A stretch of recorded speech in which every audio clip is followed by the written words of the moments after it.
Mrs. Flowers from I Know Why the Caged Bird Sings. Based on the autobiography by Maya Angelou. For almost a year, I hung around the house, the store, the school, and the church, sad and unhappy. I felt like an old biscuit, one that nobody wanted. Then I met the lady who saved me from my deep sadness. Mrs. Bertha Flowers was a gentlewoman. She showed me the best that any person can be. I'll never forget that special summer afternoon when she stopped at the store to buy groceries. Another Negro woman her age would have carried her own groceries home. But Mama said, "Sister Flowers, I'll send Bailey up to your house with these things." Mrs. Flowers smiled her slow, beautiful smile that made me feel warm and loved. "Thank you, Mrs. Henderson," she said. "I'd prefer Marguerite, though." My name was beautiful when she said it. I've been meaning to talk to her. Mama and Mrs. Flowers gave each other a grown-up look. Mrs. Flowers walked in front along the rocky path. The thin fabric of her flowered dress floated gently in the breeze. She said, without turning her head, "I hear you're doing very good schoolwork, Marguerite. But it's all written work. The teachers say that you do not talk." The path became wider here. We could walk together. I stayed back. "Come and walk along with me, Marguerite." I had to give in and walk beside her. She said my name so nicely. "Now no one is going to make you talk," said Mrs. Flowers. "But keep in mind, it is only people who talk to one another. It is the one thing that makes us different from animals."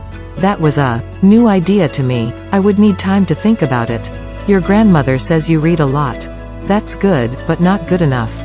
Words need a person's voice to fill them with meaning. I memorized the part about a person's voice filling words with meaning. It seemed so true. Mrs. Flowers said she was going to give me some books. I was to take good care of them. I was to read them aloud. I was to read each sentence in as many different ways as possible. The sweet smell of vanilla met us as she opened the door of her house. "I made tea cookies this morning. I planned to invite you for cookies and lemonade. I wanted to talk with you." She took the grocery bags from me and disappeared through the kitchen door.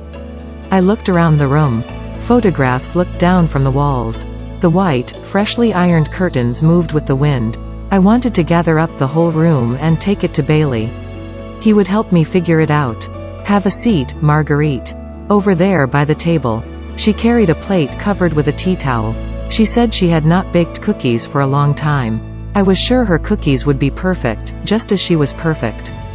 The cookies were flat and round. They were a light brown on the edges, and butter yellow in the center. With the cold lemonade they were all I ever wanted to eat. I remembered my manners and took little bites off the edges. She said she had made them just for me, and she had some left in the kitchen. I could take these home to my brother. So I pushed one whole cookie in my mouth. I wanted to keep it there, not swallow it. It was a dream come true. As I ate, Mrs. Flowers began the first of my lessons in living.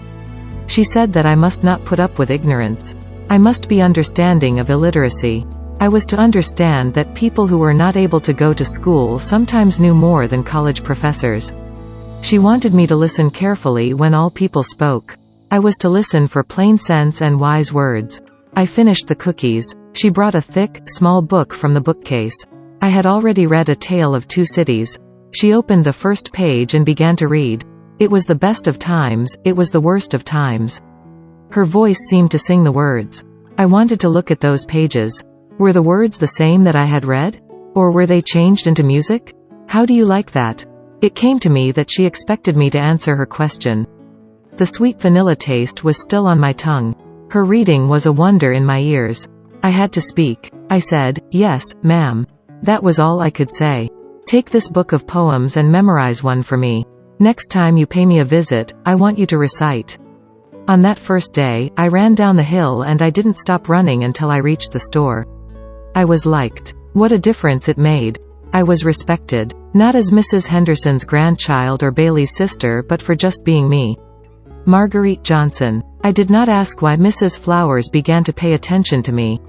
It did not occur to me that Mama might have asked her to talk to me. All I cared about was that Mrs. Flowers made tea cookies for me. She read to me from her favorite book. It was enough. It proved that she liked me.